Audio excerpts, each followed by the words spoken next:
Hello one and all, Jasper here, and I was visiting the Empire of the Rising Sun not too long ago, and I thought, why not just talk about it and how well or unwell it went. Now, I've never been much of a traveler. I always thought, why the hell do I need to spend close to $2,000 on a plane ticket to see stuff I can Google or to do stuff I can do in the States, especially since most traveling revolves around big cities, and I've never been a fan of the big city life. After this trip, however, I will say, I kind of get it. I haven't fallen in love with traveling by any stretch of the imagination, but I am thinking that maybe every other year I'll try to get some traveling in. I should probably start with visiting all the states in my own country before I start flying over oceans regularly. Then again, if I were to only visit states every other year, then I'd be dead before I could finish that. Enough about all that though. Let's get to the actual trip, starting of course in LA.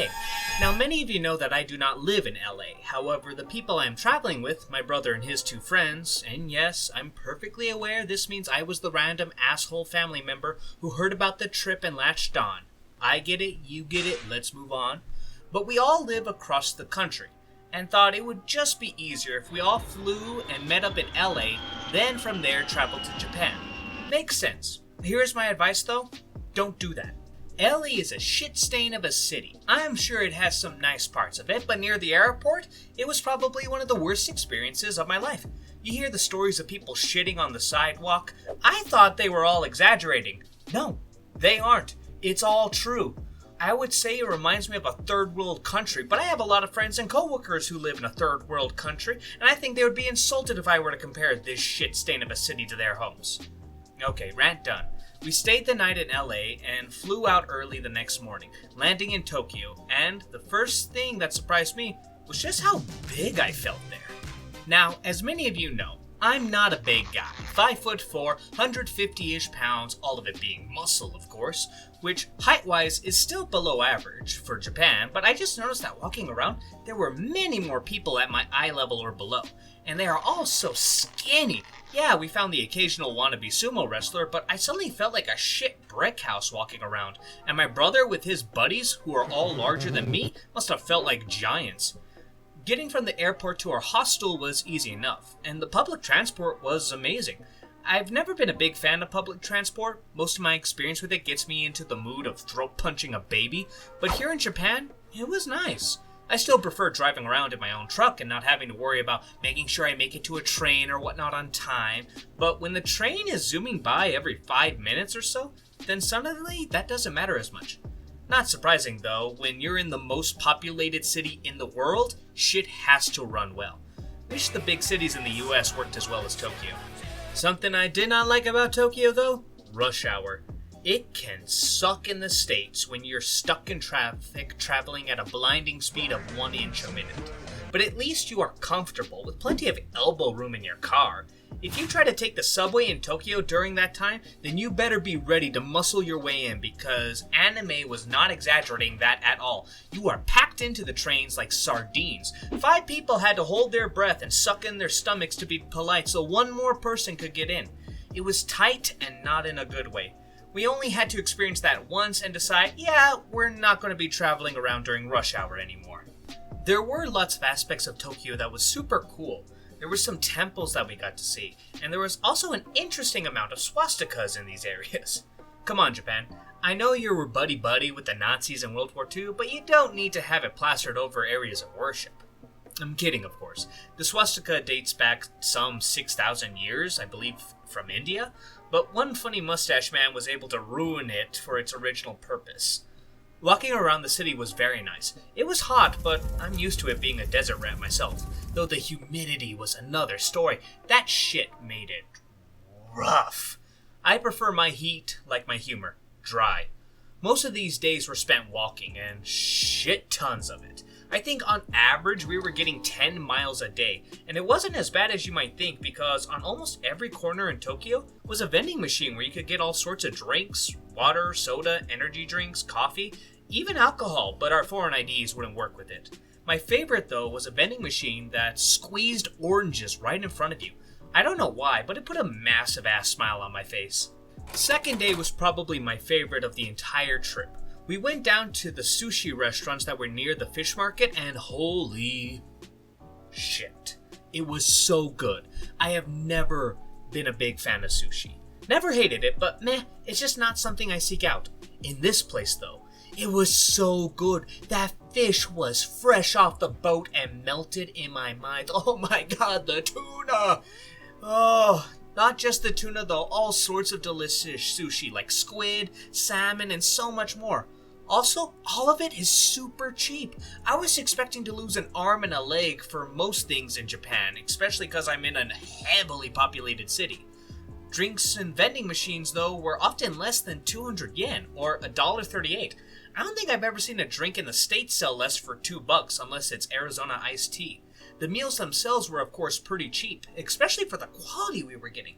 Think of it, 4 guys sitting down, having a couple of drinks each, as well as eating our fill. Pretty much all our meals in total I think were on average 8,000 yen, which was around $60. That is $20 per person. I have gone through fast food restaurants that cost me more than $20, and taking the same group to Applebee's here in the States would easily be over $100. Granted, the portions were usually smaller than here in the US, but honestly, that's kind of a good thing. We reliably finished our meals and we didn't need to lug around to-go boxes or anything like that. Suffice it to say though, I am never eating sushi in the States. The quality does not compare. Maybe if I'm in a coastal city, but here in New Mexico, fuck that shit. So our final day in Tokyo was very nice. Something I haven't mentioned is that the population was very helpful and welcoming. Very introverted people, but they did so much to help us when we needed it. When we were lost or anything like that, any of the staff around the area would be perfectly capable of giving us a hand, and even some of the locals when we were in more rural areas later on. Anyways, our last day in Tokyo was kind of our anime day. We checked out shops that sold figurines, posters, shirts, all sorts of stuff, to which me and my brother, being the biggest weebs, bought the most stuff. I was more of a clothes guy, as I've never been much into buying statues, but I figured, why the hell not? Especially since they are not nearly as expensive as they would be in the States. So I got a Mihawk statue. The best was yet to come though, as eventually we hit the red light district and started doing some bar hopping. Now, I've been in some small bars, but fuck me, these were tiny. You could probably fit at most 5 or 6 people into these places, and there were dozens of them right next to one another, maybe with special themes. My favorite were the ones that didn't charge extra for foreigners. We came across one whose theme was 80s rock, and as someone who was raised on that music, it was amazing. The bartender threw on some Guns N' Roses, and it was all over from there. The last place we stopped at, though, was the best. It was a simple bar, nothing too special about it, but the bartender was very extroverted, at least by Japanese standards. He spoke to us, asked us questions, laughed at my jokes, that's a big one for me, and made the entire visit amazing. We stayed there and had plenty of drinks. There was also a girl sitting next to me that I chatted with, and we hit it off really well. I had proposed to her and she said yes. I asked her how long she'll need to move to the US, and she replied with, no, you have to stay in Japan. So we sadly had to divorce right after, but luckily, I got to keep my shit. But hey, that's just Tokyo. We were here for 2 weeks, and Tokyo was only a couple of days at that. So of course, next on the chopping block was Kyoto. And Kyoto was a smaller, more relaxed Tokyo, I feel. Much more ancient architecture. Legit, there was one time we were walking down the streets and we came across a very ornate wooden door. And we all thought, let's check out this temple. We took a few steps, noticed some cars and how they were parked, and quickly realized, oh shit, this is someone else's home, and quickly fucked off. Oh, I just remembered, so small tangent, but the fast food restaurants were actually really nice. It's been a long ass time since I've gone in to sit down at a Starbucks or McDonald's and shit, but their buildings look like fine dining restaurants by comparison to ours. Granted, we didn't go to many because why the fuck would you go to Japan and order from a restaurant you can get in the States, but for some reason, my brother and his friends really wanted to check them out. After Kyoto, our next stop was Mount Fuji, and fuck me in the ass, this was easily one of the worst experiences of my life. So my brother and his friends thought it would be a great idea to hike Mount Fuji in 1 day. To give you an idea how retarded this is, most people do it in 2 days, because this hike can be as much as 10 hours. Also, the weather was so shitty. Now, We somewhat prepared for it, made sure to get myself a rain tarp to cover myself, but I should have gotten rainproof pants, shoes, shirts, everything, because that only kept me safe for about 6 hours. After that, it was pure soaked hell. Also, remember how I said the Japanese people were very polite and helpful? Well, you can't say the same thing about the bastards who work on the mountain. On the hike there are several stations you can stop by and get drinks and whatnot. The first one we came across for some money let you rest inside for half an hour. Not too bad. Naturally, we thought this would be available for all the other stations. Nope. We were not even allowed inside when we wanted to buy something. All purchases had to be made through a window while it's raining and cold as balls. I can acknowledge that most of the issues I was facing were self-inflicted, but it just grinded my gears that I couldn't even walk inside to get my backpack off and pull out a snack or a drink so that way it didn't fill up with rainwater.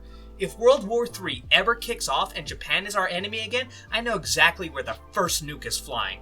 It could be a new attraction, Crater Fuji. Despite all of this though, I did make it to the top, and I think it took me 9 hours. 8 hours up and 1 hour down.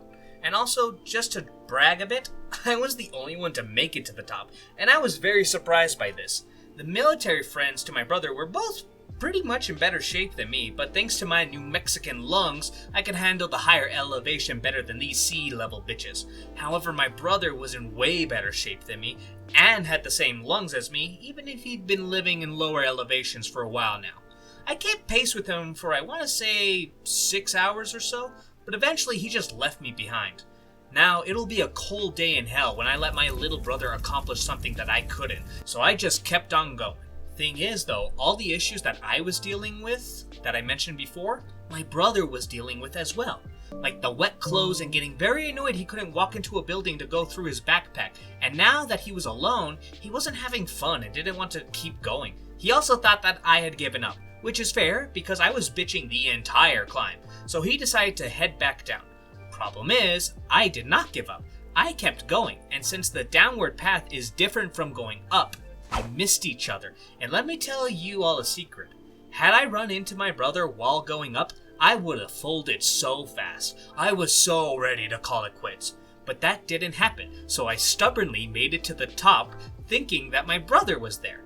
And there was nothing there. Okay, well, almost nothing. Apparently, I was in the perfect spot in regards to climbing because eventually they were telling people to go back down because of the weather becoming too harsh. I must have been between the summit and the 9th station, so by the time I got there, most places were closed. I got lucky that there was one little restaurant that I could sit down and get some warm soup in me, which I think might have been a mistake. When I was inside and sat down, I don't know what happened, but I just started shivering. My entire body was vibrating like the massager my mom keeps by her bed. For a moment, I thought it was hypothermia and I was about to die. Eventually, the shivers went away and I started going back down the mountain, which was way faster, but fuck me was it steep. And you were traveling down kind of volcanic ash. You had to take small steps because every time your foot touched the ground, it would slide forward an extra 2 feet. The amount of times I ate shit while going down is too high to count, so more than 4. Came across one guy who told me about how his brother left him behind, and I just said I could relate. Eventually, though, I made it to the bottom where my group was waiting, and I found out then I was the only one who made it. Gotta say, I felt some pride in that, and I will forever hold it over my brother's head. You can guarantee that. After Mount Fuji, it was time to go to more rural areas of Japan. We wanted to do this because we always get annoyed with people who say they know America when they've only ever been to the biggest cities like LA, Houston, and New York. That isn't America. It's a small bite of America and not even a good one. These were filled with seeing some of the local sites. We came across a shrine to seagulls, which may have been the most disgusting place I've ever been in my life. No. There may have been shit everywhere, but at least, unlike LA, it was all from seagulls. We also stopped by a bathhouse, and that was great. The water was fantastic, super relaxing, and the sauna was fun too. There were a lot of older Japanese men watching some sumo wrestling, and it was just kind of fun hearing them cheering during it. Much more reserved than what you see in the States during the Super Bowl. Lots of yosh and nodding of approval instead of cheering and clapping. I also got to experience aromatherapy for the first time, and that was, great. Never did it before, but just laying on smooth bits of glass and breathing in scented air, I was really close to just falling asleep and not waking up. There were tons of other stuff that I did as well, but this video is getting a little long, so let me just end it here. It was an amazing trip. If you have any questions, leave them down below and I'll make sure to answer them. If you can afford this trip, then I wholly recommend it. And think of it as charity work. You'll be helping the Japanese economy. Until next time though, stay safe, and I hope you all have a wonderful night.